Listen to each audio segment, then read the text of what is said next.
transformar, mudar. Juntas, essas palavras fazem a diferença na sua vida. Pós-graduação URI Erechim. Transforme sua carreira. Mude sua vida. Inscrições abertas. O que faz você escolher a escola para seu filho? O investimento? A localização? A estrutura? Não. A melhor escola para o seu filho é aquela que prepara ele para a vida. Escola de Educação Básica da URI Erechim. A melhor escola da região no Enem. A escola que acredita nos valores familiares. A escola que oferece atividades que te formam para a vida. Pois a vida é uma escola. Matrículas abertas.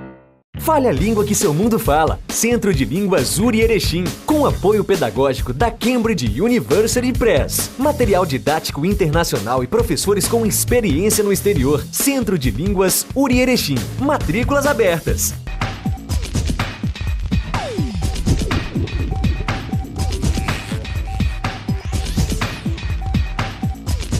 Olá, tudo bem? Estamos retornando com o nosso programa Expressão Universitária. O programa de hoje reserva espaço para uma importante discussão: o novo mercado de trabalho e seu futuro. O tema, aliás, fez parte da programação da 21ª Semana Acadêmica de Ciência da Computação, que ocorreu de 23 a 27 de outubro.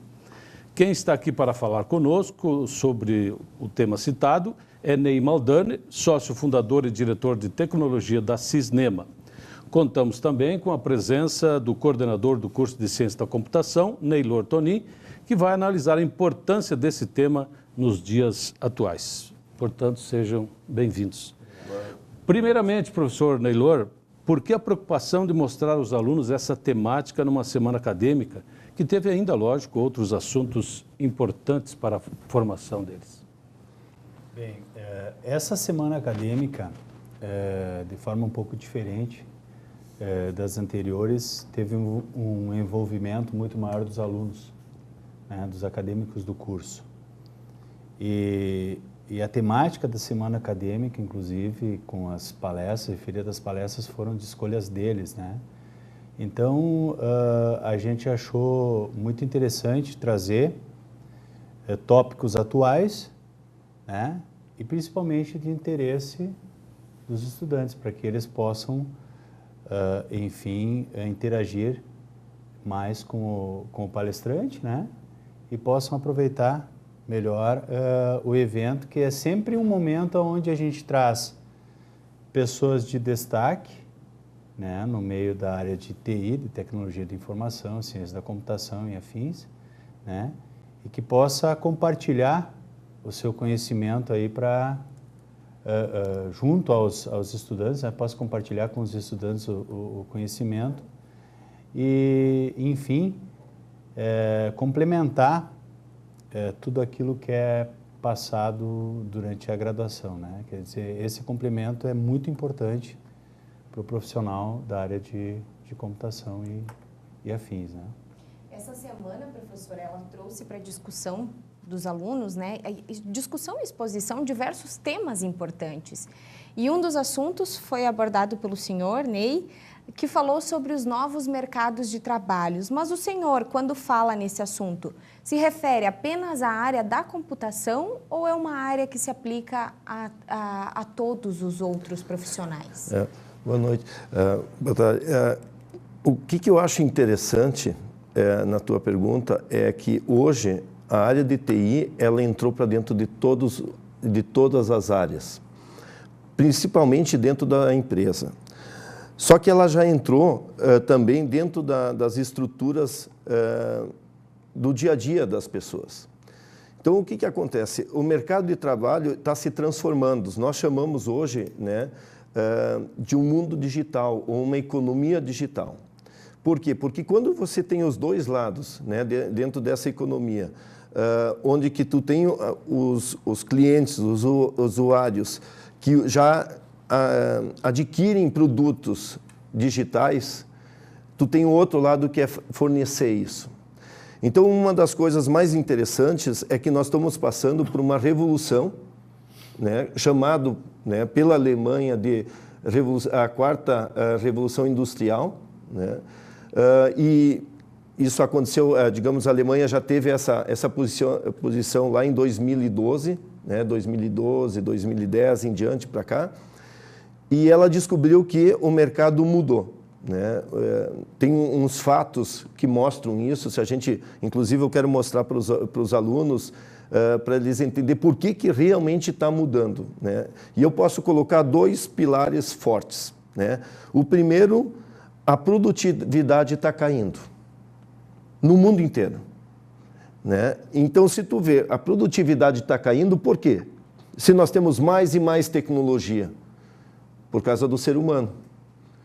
Um outro fato também, o que acontece no contexto todo, é que cada vez nós temos menos pessoas ativas dentro dos países desenvolvidos, Alemanha, Japão, etc. Então, qual é o problema que se tem? Né? Se tu colocar as pessoas para fazer e elas perdem a produtividade, daí tu vai buscar o porquê. E se nós vamos ver, essa cobrança de mais e mais produtividade é não ter erros. E nós somos muito suscetíveis a erros.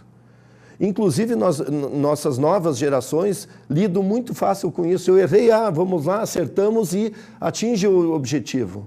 Mas errou. E se nós observar isso em todas as áreas, construção civil, etc., nós temos, em função dos erros, muito desperdício. Então, qual a solução que se buscou na 4ª Revolução Industrial? Automatizar o processo através de robô. Antes se buscou, na 3ª, automatizar na 2ª e na 3ª, linhas de produção. Né? Em função disso, os robôs eles não vão estar mais na linha de produção e eles vão montar, né, de baixo para cima, vertical. Então, eu monto um carro não mais numa linha de produção, né? Eu monto um carro a partir de 4, 5 robôs e ele vai montando, né, de baixo para cima. Um exemplo, nos Estados Unidos tem uma empresa que ela imprime um ônibus em 8 horas, imprime porque nós chamamos da impressora 3D. E mais 1 hora depois os robôs montam esse ônibus, de 12 lugares. Então, por exemplo, eu posso numa pequena garagem ou num pequeno pavilhão ser uma indústria, né, da Revolução 4.0, porque eu faço customizado a pessoa escolhe. Assim eu tenho as impressoras, que é uma das ferramentas que tem, para fazer alto desempenho. Esse é um ponto. Né? O outro ponto resolve o problema de mão de obra, porque é muito difícil você qualificar numa exigência que tem do material. Então, o que sobrou para as pessoas? O que o robô não faz? A capacidade de inovar, de ser criativo, de buscar coisas novas. Né? Então, o que eu vejo, e eu achei interessante, né, a preocupação e o interesse do professor e da própria universidade, de trazer essa discussão para os alunos, porque eles vão sair e vão encontrar um mundo se transformando, que nós chamamos de a transformação digital. E a gente precisa dessas mentes com capacidade de transformação. Né? E isso, para não me estender mais, isso está sendo montado e para muitos chamamos de disruptivos. Né? Ou seja, eu preciso ter inteligência de como fazer as coisas, eu preciso ter capital, e para isso tem investidores hoje, e eu preciso rebeldia, que na verdade a rebeldia cria, né, um novo, né? Não é revolta, eu sempre digo, é rebeldia, é conseguir construir alguma coisa nova.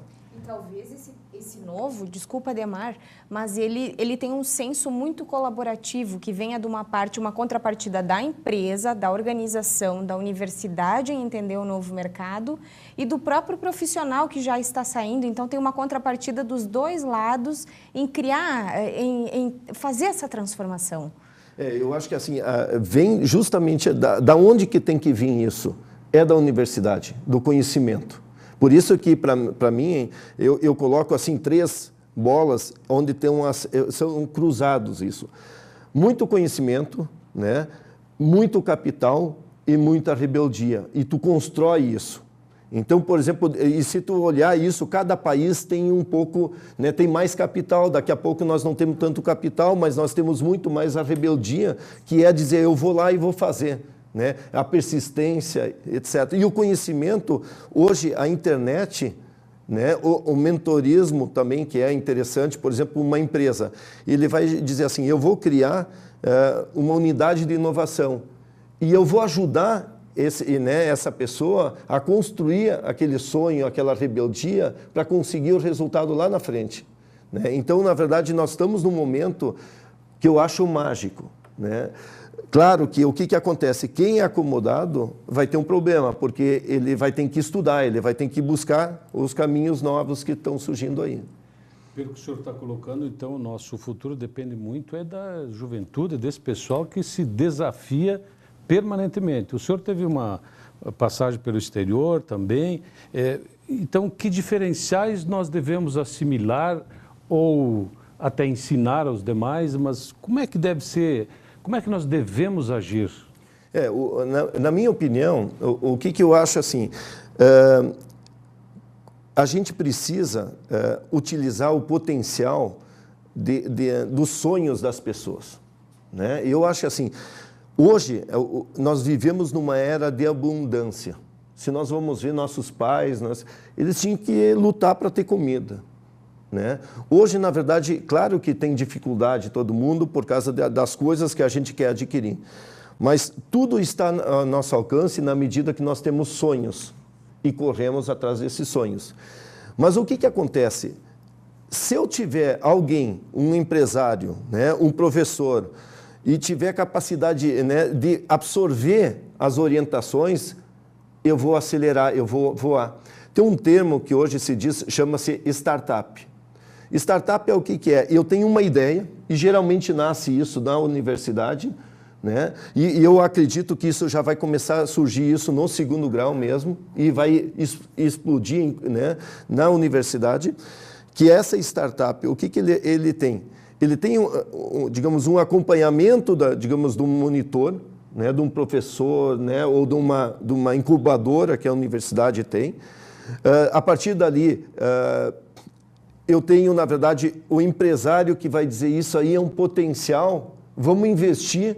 Então, ele vai ser um investidor, talvez o investidor anjo, porque é amigo, conhece, ou se não é um investidor de semente, que ele diz, a semente é para acelerar, nós chamamos de aceleradoras. Então, um pool de empresários podia se reunir e dizer, vamos selecionar os projetos que nós acreditamos e vamos acelerar eles. Então, existe já organização para isso, né? E um detalhe que se tem, o perfil do profissional, e é isso que eu quero mostrar para esse pessoal, ele tem que ser pivotável, que é um termo da juventude. Quer dizer, quando ele recebe um input dizendo, olha, tu deveria fazer assim, ele tem que aceitar. Ele não pode ser teimoso e ir para um caminho que daqui a pouco é um precipício, né? Ou ele vai ter dificuldades. Então, o que a gente vê é que nós estamos entrando num ecossistema. E se chama justamente isso. Onde que tu tem, e tu colocaste no início, a colaboração, nós chamamos isso de inovação aberta. Eu preciso, na verdade, das mentes para transformar meus produtos, minha empresa, etc. Então, eu preciso, e eu não posso manter tudo isso dentro da minha empresa. Hoje, uma empresa, ela é medida não mais pelo número de pessoas, ela é medida pelo que ela traz de resultado, ou financeiro, ou de impacto. Muitas vezes é impacto ambiental, impacto motivacional, né? Ou um impacto de assistência.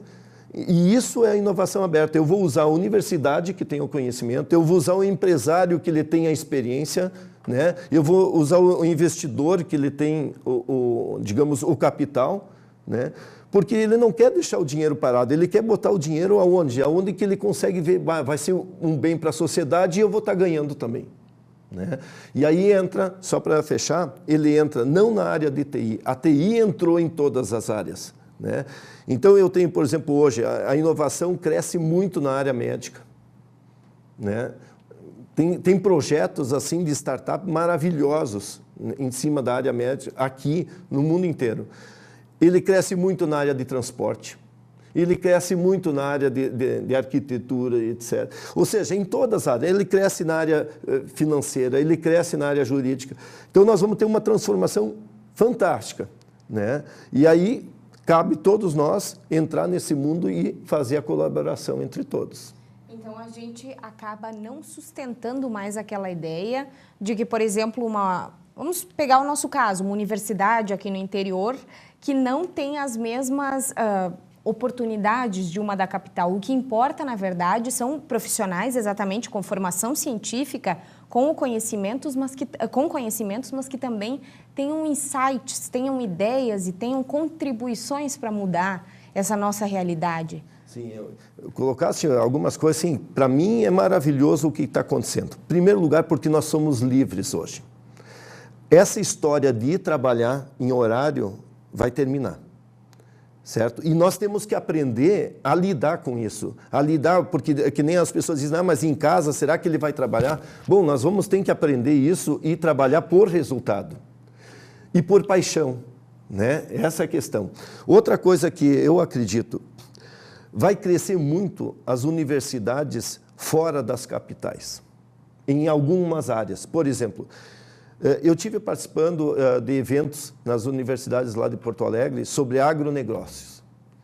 E um dos investidores estava lá fazendo uma palestra e ele me falando para todo mundo, ele disse, olha, o que eu sinto falta de vocês é que vocês não estão conectados com os problemas, né, da agricultura.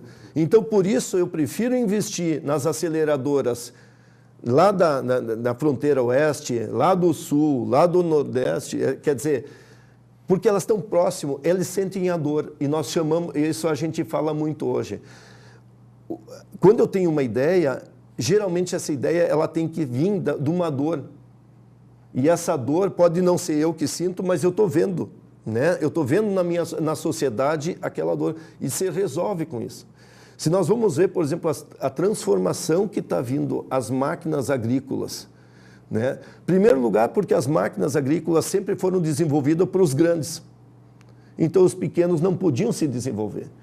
Só que nos modelos novos, né, que estão vindo aí, eles são para pequenos.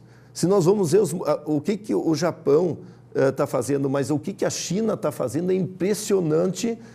E daí tu vai ver, eles estão mais evoluídos do que nós? Não, é que eles sistematizaram.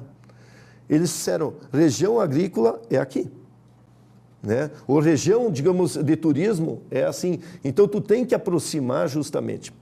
E um outro ponto é o seguinte, como eu tenho o ambiente digital, eu não tenho nada mais físico. Existe o que nós chamamos de 6Ds, né? Que hoje eu vou discutir com o pessoal lá. O 6Ds quer dizer o quê? Eu tenho que tirar tudo de digital e transformar em digital. Então, qualquer negócio hoje, eu teria que chegar na empresa e dizer, vem cá, vamos ver como é que nós transformamos tudo em digital, o teu produto. E tem coisas que a gente diz, pão não é digital. Sim, mas dá para fazer. Depois disso, nós temos uma fase que nós chamamos de decepção, porque a gente fez aquilo e não dá resultado. Só que o que está acontecendo é exponencial. Daí depois, quando eu consigo fazer o resultado atingir, eu saio da tona e daí ele se torna disruptivo. Porque eu já fiz uma curva em exponencial, logaritmo. E nessa curva, né, o meu competidor, que é o mercado tradicional, não consegue. É um navio gigante que não consegue ser competitivo. Depois disso, vem a função de desmaterializar o que eu ainda tinha. E depois disso, entra um outro modelo, que é um D, que se chama de desmonetizar. Ou seja, eu tenho que tornar barato. O produto tem que ser quase de graça, quando não for de graça. Depois disso, ainda eu tenho que democratizar. Ou seja, todo mundo tem que ter acesso. Então, isso vai mudar muito a economia. O Uber é um exemplo disso. Porque ele se tornou tão barato, que as pessoas condenam o modelo.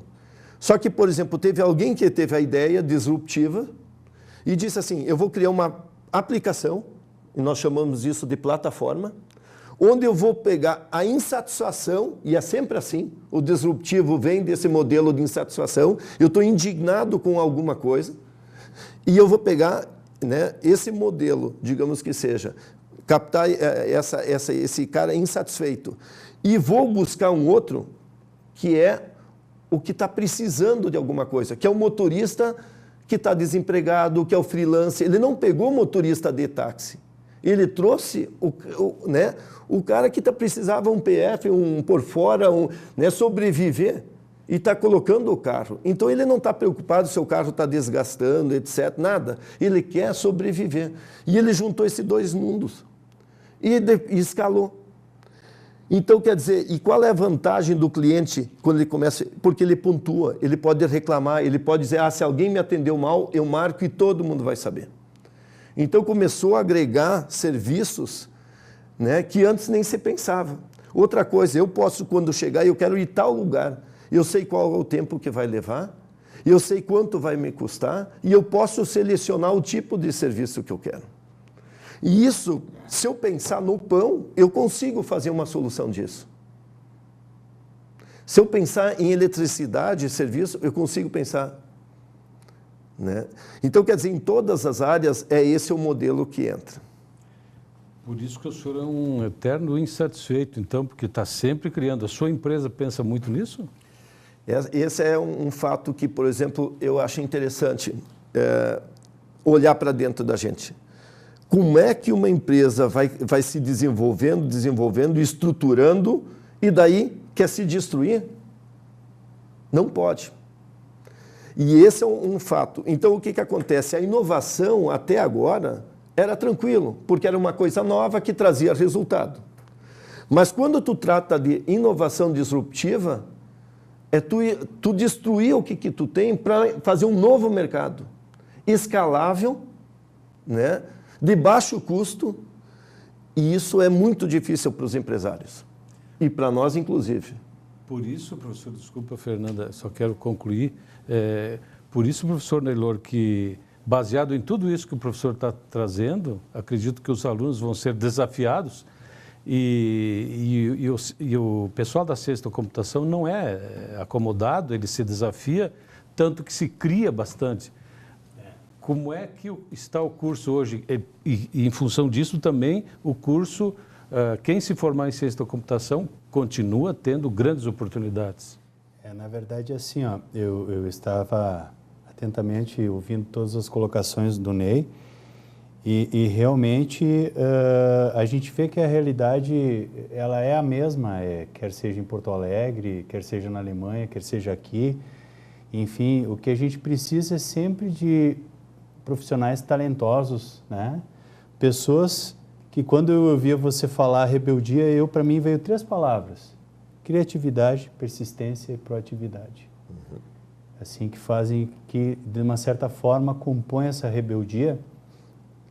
E eu vejo que o mercado hoje de TI, até concordando com o que o Ney falou, que nós somos uma atividade meio, nós estamos presentes em tudo hoje. Né? A ciência da computação é uma atividade meio que está participando e cada vez mais em todas as áreas.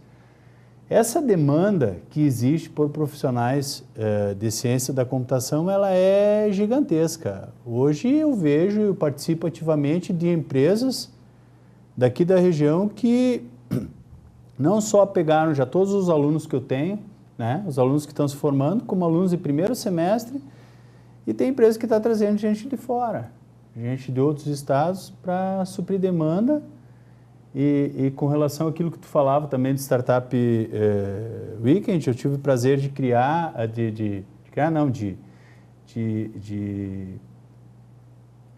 realizar aqui em Erechim o primeiro Startup Weekend que teve no ano passado, junto com um grande amigo meu que trouxe a ideia para cá, a gente comprou a ideia, né? E já nesse ano eu participei muito menos ativamente, porque foi um outro grupo que levantou, mas eu pude perceber, mesmo nesse evento do Startup Weekend, um crescimento da edição que eu participei, da organização que foi o ano passado para essa, gigantesca, em termos de empresas envolvidas, né?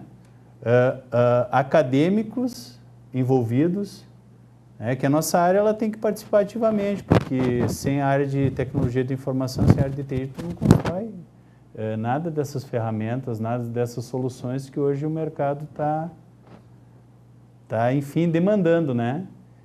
Então, eu vejo como é muito interessante assim, essas mudanças que você está falando aqui que estão ocorrendo, e a gente sente elas muito presentes, né? A gente acompanha e a gente vê que muitos profissionais hoje, mesmo daqui que estão se formando, se formaram há pouco, já criaram suas startups, estão batalhando aí para ocupar um espaço, né? Criando soluções como essa que você colocaste muito bem aí do Uber, e a forma de trabalho dela que quebra muitos dos paradigmas já existentes, né? Principalmente com relação à inovação. Quer dizer, aquilo que existia há muito tempo, que era o convencional, de uma hora para outra acaba deixando de existir. Que pena que o nosso tempo terminou, porque senão a presença do Ney, acredito que... estava começando. Não, é uma conversa que vai longe isso aí. Acredito que os alunos da Ciência da Computação tiveram uma excelente contribuição na noite que o professor Ney se fez presente. Seja bem-vindo outras vezes, Ney. Acredito que essas conversas sempre rendem bons assuntos, boas pautas. O jornalista gosta dessas coisas. E bons insights. Obrigado pela presença de vocês, obrigado, Fernanda, aos nossos telespectadores. De novo, os nossos agradecimentos. Desejamos a todos uma excelente semana.